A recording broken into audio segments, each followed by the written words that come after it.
Hello again, it's time for me to read a story, and this time I'm going to read a whole story in one go. It's called The Velveteen Rabbit. It's a very, very special story to me. Some of you may know that I had a soft toy rabbit when I was born called Bunny, just like him. Unfortunately, he got lost, and it does make me a bit sad, but this story is really good. I hope you'll enjoy it. There was once a Velveteen Rabbit, and in the beginning he was really splendid. He was fat and bunchy, as a rabbit should be, and his coat was spotted brown and white. He had real whiskers, and his ears were lined with pink sateen. On Christmas morning, when he sat wedged in the top of the boy's stocking with a sprig of holly between his paws, the effect was charming. There were other things in the stocking, oranges and a toy engine and chocolate almonds and a clockwork mouse, but the rabbit was quite the best of all. For at least 2 hours the boy loved him, and then aunts and uncles came to dinner, and there was a great rustling of tissue paper and unwrapping of parcels, and in the excitement of looking at all the new presents, the Velveteen Rabbit was forgotten. For a long time he lived in the toy cupboard or on the nursery floor, and no one thought very much about him. He was naturally shy, and being only made of velveteen, some of the more expensive toys quite snubbed him. The mechanical toys were very superior and looked down on everyone else. They were full of modern ideas and pretended they were real. The model boat, who'd lived through 2 seasons and lost most of his paint, caught the tone from them and never missed an opportunity of referring to his rigging in technical terms. The rabbit couldn't claim to be a model of anything, for he didn't know that real rabbits existed. He thought every rabbit was stuffed with sawdust like himself, and he understood that sawdust was quite out of date and should never be mentioned in modern circles. Even Timothy, the jointed wooden lion who was made by the disabled soldiers, should have had broader views, put on airs, and he pretended he was connected with the government. Between them, all the poor little rabbit was made to feel himself very insignificant and commonplace, and the only person who was kind to him at all was the Skin Horse. The Skin Horse had lived in the nursery longer than any of the others. He was so old that his brown coat was bald in patches, and it showed the seams underneath, and most of the hairs in his tail had been pulled out to string bead necklaces. He was very wise, for he'd seen a long succession of mechanical toys arrive to boast and by break their springs and pass away, and he knew they were only toys and would never turn into anything else. For nursery magic is very strange and wonderful, and only those playthings that are old and wise and experienced like the Skin Horse understand all about it. "What is real?" asked the rabbit one day, when they were lying side by side near the nursery fire before Nana came to tidy the room. "Does it mean having things inside that buzz and a sticking out handle?" "Real isn't how you're made," said the Skin Horse. "It's a thing that happens to you. When a child loves you for a long, long time, not just to play with, but really loves you, then you become real." "Does it hurt?" asked the rabbit. "Sometimes," said the Skin Horse, for he was always truthful. "When you are real, you don't mind being hurt." "Does it happen all at once, like being wound up?" he asked, "or bit by bit?" "It doesn't happen all at once," said the Skin Horse. "You become. It takes a long time. That's why it doesn't often happen to people who break easily or have sharp edges or have to be carefully kept. Generally, by the time you are real, most of your hair has been loved off and your eyes drop out and you get loose in the joints and very shabby. But these things don't matter at all, because once you are real, you can't be ugly except to people who don't understand." There's a picture of the Skin Horse talking to Rabbit. "I suppose you are real," said the rabbit, and then he wished he hadn't said it, for he thought the Skin Horse might be a bit sensitive. But the Skin Horse only smiled. "The boy's uncle made me real," he said. "That was a great many years ago, but once you are real, you can't become unreal again. It lasts for always." The rabbit sighed. He thought it would be a long time before this magic called real happened to him. He longed to become real, to know what it felt like. But the idea of growing shabby and losing his eyes and whiskers was rather sad. He wished he could become real without those uncomfortable things happening to him. There was a person called Nana who ruled the nursery. Sometimes she took no notice of the toys lying about, and sometimes, for no reason, she went swooping about like a great wind and hustled them away in cupboards. She called this tidying up, and the playthings all hated it, especially the tin ones. The rabbit didn't mind it so much, for wherever he was thrown about, he came down softly. One evening, when the boy was going to bed, he couldn't find the china dog that he always slept with. Nana was in a hurry, and it was too much trouble to hunt for china dogs at bedtime. So she simply looked about her, and seeing that the toy cupboard stood open, she made a swoop. "Here," she said, "take your old bunny. He'll do to sleep with you." And she dragged the rabbit out by one ear and put him in the boy's arms. That night, and for many nights after, the Velveteen Rabbit slept in the boy's bed. At first he found it rather uncomfortable, for the boy hugged him very tight, and sometimes he rolled over on him, and sometimes he pushed him so far under the pillow that the rabbit could scarcely breathe. And he missed, too, the long moonlight hours in the nursery when all the house was silent and his talks with the Skin Horse. But very soon he grew to like it, for the boy used to talk to him and made nice tunnels for him under the bedclothes that he said were like the burrows the real rabbits lived in. And they had splendid games together in whispers when Nana had gone away to her supper and left the night light on in the mantelpiece. When the boy dropped off to sleep, the rabbit would snuggle down close under his little warm chin and dream, with the boy's hands clasped close around him all night long. And so time went on, and the little rabbit was very happy. So happy that he never noticed how his beautiful velveteen fur was getting shabbier and shabbier, and his tail coming unsewn, and all the pink rubbed off his nose where the boy had kissed him. Spring came, and they had long days in the garden, for wherever the boy went, the rabbit went too. He had rides in the wheelbarrow, and picnics on the grass, and lovely fairy huts built for him under the raspberry canes behind the flowers. And once, when the boy was called away suddenly to go into tea, the rabbit was left out on the lawn until long after dusk, and Nana had to come and look for him with a candle because the boy couldn't go to sleep unless he was there. That's the picture from the front cover. When the boy dropped off to sleep, Rabbit would snuggle down close and... Oh, missed a page, sorry. When Nana brought Rabbit in, he was wet through with the dew and quite earthy from diving into the burrows that the boy had made for him in the flower bed, and Nana grumbled as she rubbed him off with her apron. "You must have your old bunny," she said. "Fancy all that fuss for a toy." The boy sat up in bed and stretched out his hands. "Give me my bunny," he said. "You mustn't say that. He isn't a toy. He's real." When the little rabbit heard that he was happy, for he knew that what the Skin Horse had said was true at last. The nursery magic had happened to him, and he was a toy no longer. He was real. The boy himself had said it. That night he was almost too happy to sleep, and so much love stirred in his little sawdust heart that it almost burst. And into his boot-button eyes that had long ago lost their polish, there became a look of wisdom and beauty, so that if even Nana noticed it next morning when she picked him up and said, "I declare that old bunny has got quite a knowing expression."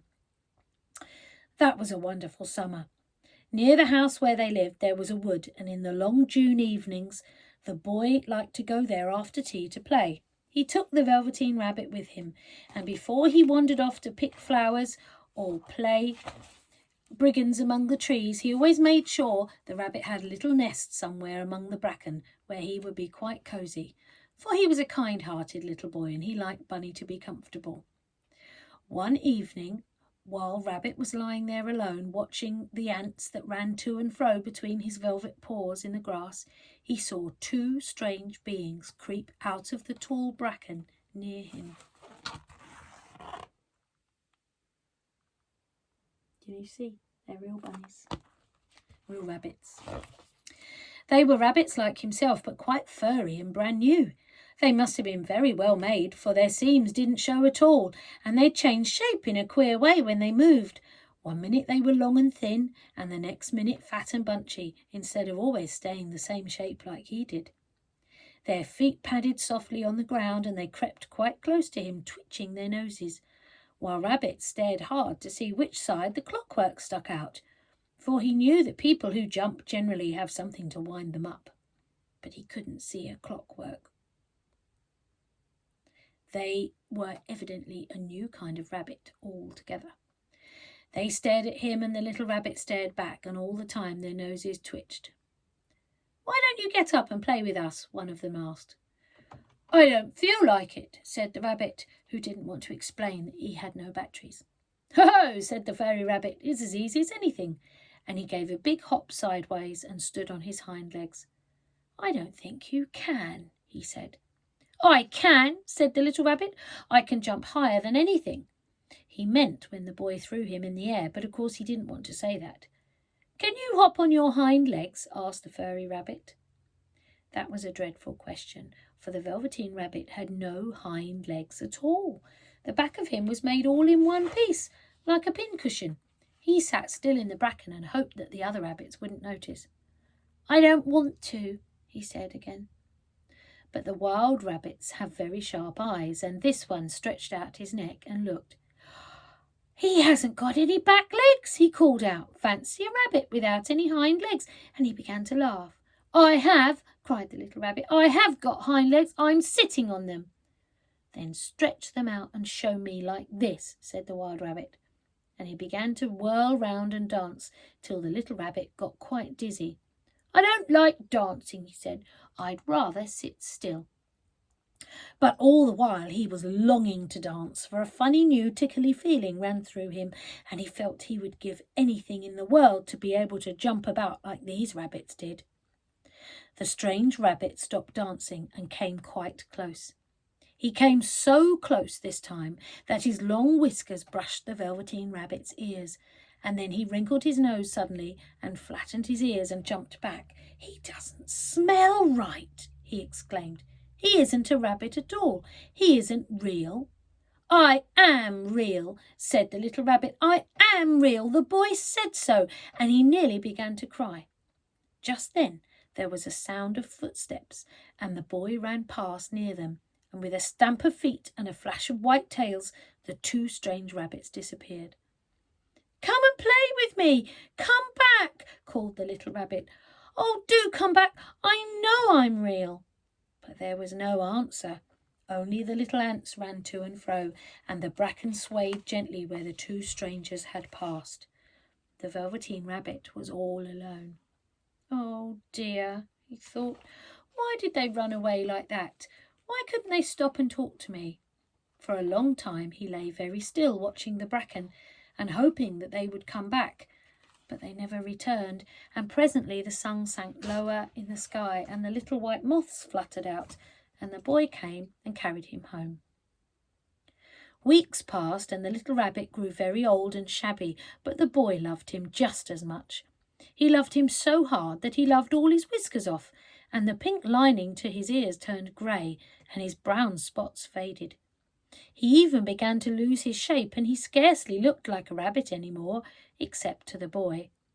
To him he was always beautiful, and that was all the little rabbit cared about.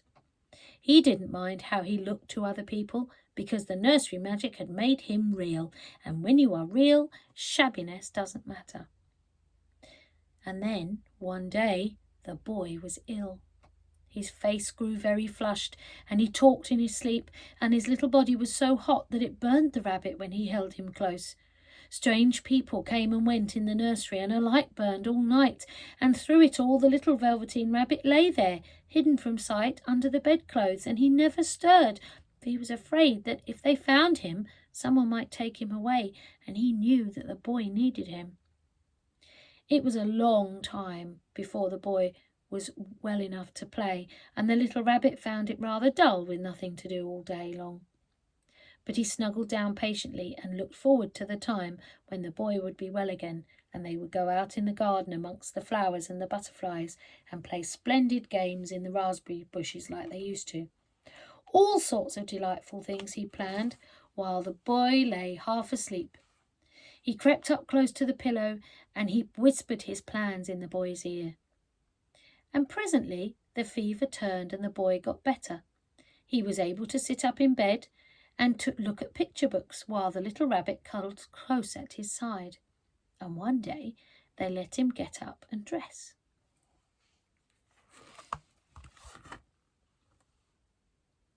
There he is, waiting for his little boy to be better with all the medicines there, look. It was a bright sunny morning and the windows stood wide open. They'd carried the boy onto the balcony and wrapped him in a shawl, and the little rabbit lay tangled up in the bedclothes thinking. The boy was going to the seaside tomorrow. Everything was arranged and now it only remained to carry out the doctor's orders. They talked about it all while the little rabbit lay under the bedclothes with just his head peeping out, and he listened. The room was going to be disinfectant, and all the toys and the books that the boy had played with in bed must be burnt. Hooray, thought the little rabbit. Tomorrow we shall go to the seaside. For the boy had often talked of the seaside, and he wanted very much to see the big waves coming in and the tiny crabs and the sandcastles. Just then Nana caught sight of him. How about this old bunny? She asked. That, said the doctor. Why, it's a mass of scarlet fever germs. Burn it at once. What? Nonsense. Oh, get him a new one. He mustn't have that one any more. So the little rabbit was put into a sack with the old picture books and a lot of rubbish and carried out to the end of the garden behind the chicken house. That was a fine place to make a bonfire, only the gardener was too busy just then to make one. He had to dig the potatoes and the green peas, and the next morning he promised to come and burn the whole lot. That night the boy slept in a different bedroom, and he had a new bunny to sleep with. It was a splendid bunny, all white with real glass eyes, but the boy was too excited to care very much about what it looked like. For tomorrow he was going to the seaside, and that was such a wonderful thing that he didn't think of anything else. And while the boy was asleep, dreaming of the seaside, the little rabbit lay among the old picture books in the corner behind the chicken house, and he felt very lonely. The sack had been left untied, so by wriggling a bit, he was able to get his head through the opening and look out. He was shivering a little, because he'd always been used to sleeping in a proper bed, and by this time his coat had worn so thin and threadbare from hugging that it was no longer any protection. Nearby he could see the raspberry bushes growing tall and close like tropical jungles, and he had played in those shadows with the boy on past mornings. He thought of those long hours in the garden, how happy they were, and a great sadness came upon him. He seemed to see them all pass before him, each more beautiful than the other, the fairy huts in the flower bed, the quiet evenings in the wood, and the little ants running over his paws, the wonderful day when he first knew he was real. He thought of the skin horse, so wise and gentle, and all that he had told him. What use was it to be loved and to lose one's beauty and to become real if it all ended like this? And a tear, a real tear, trickled down his little shabby velvet nose and fell to the ground. And then a strange thing happened. For where the tear had fallen, a flower grew out of the ground, a mysterious flower, not at all like any that grew in the garden. It had slender leaves the colour of emeralds, and in the centre of the leaves a blossom like a golden cup. It was so beautiful that the little rabbit forgot to cry and just lay there. Presently the blossom opened, and out of it there stepped a fairy. She was quite the loveliest fairy in the whole world. Her dress was of pearl and dewdrops, and there were flowers around her neck and in her hair, and her face was like the most perfect flower of all. And she came close to the little rabbit and gathered him up in her arms, and she kissed him on his velveteen nose that was all damp from his crying. "Little rabbit," she said, "don't you know who I am?" The rabbit looked up at her, and it seemed to him that he had seen her face before, but couldn't think where. "I am the nursery magic fairy," she said. I take care of all the playthings that the children have loved. When they are old and worn out and the children don't need them any more, then I come and take them away and turn them into real." "Wasn't I real before?" asked the little rabbit. "You were real to the boy," the fairy said, "because he loved you. Now you shall be real to everyone." And she held the little rabbit close in her arms and flew with him into the wood. It was light now, for the moon had risen. All the forest was beautiful, and the fronds of the bracken shone like frosted silver. In the open glade between the tree trunks, the wild rabbits danced with their shadows on the velvet grass, but when they saw the fairy, they all stopped dancing and stood around in a ring to stare at her. "I've brought you a new playfellow," the fairy said. "You must be very kind to him and teach him all he needs to know in Rabbitland, for he's going to live with you for ever and ever." And she kissed the little rabbit again and put him down on the grass. "Run and play, little rabbit," she said. But the little rabbit sat quite still for a moment and never moved. For when he saw all the wild rabbits dancing around him, he suddenly remembered about his back legs, and he didn't want them to see that he was made in one piece. He didn't know that when the fairy had kissed him that last time, she had changed him altogether. And he might have sat there for a long time, too shy to move, if just then something hadn't tickled his nose, and before he thought he knew what he was doing, he'd lifted his back toe to scratch it. And he found he actually had hind legs. Instead of dingy velvet, he had brown fur, soft and shiny. His ears twitched by themselves, and his whiskers were so long that they brushed the grass. He gave one leap, and the joy of using those back legs was so great he went springing about on the turf, jumping sideways and whirling round just as the others did, and he grew so excited that when at last he did stop to look for the fairy, she had gone. He was a real rabbit at last, at home with all the other rabbits. There he is, hopping and jumping. Autumn passed and winter, and in the spring, when the days grew warm and sunny, the boy went out to play in the wood behind the house. And while he was playing, 2 rabbits crept out from the bracken and peeped at him. One of them was brown all over, but the other had strange markings under his fur, as though long ago he had been spotty, and the spots still showed through. And about his little soft nose and his round black eyes there was something familiar, so that the boy thought to himself, "Why, he looks just like my old bunny that was lost when I had scarlet fever." But he never knew that it really was his own bunny, come back to look at the child who had first helped him to be real. And when I lost Bunny a few years ago, I was really, really sad. And do you know, last year, a little rabbit kept hopping into my garden. We never knew where it came from, but he hopped in our garden and stayed there and then went home again, and then he hopped back the next day. This was last summer. And somehow he did look a little bit like my lost bunny. I'm a grown-up and I shouldn't be sad about losing a rabbit, soft toy, but I still get very sad. But perhaps my bunny has become real. And that's why he came to visit me, because he'd lived with me for nearly 50 years. Perhaps I had loved him so much that he really was real. That's why I love this story. I always have. I hope you enjoyed it too. Bye.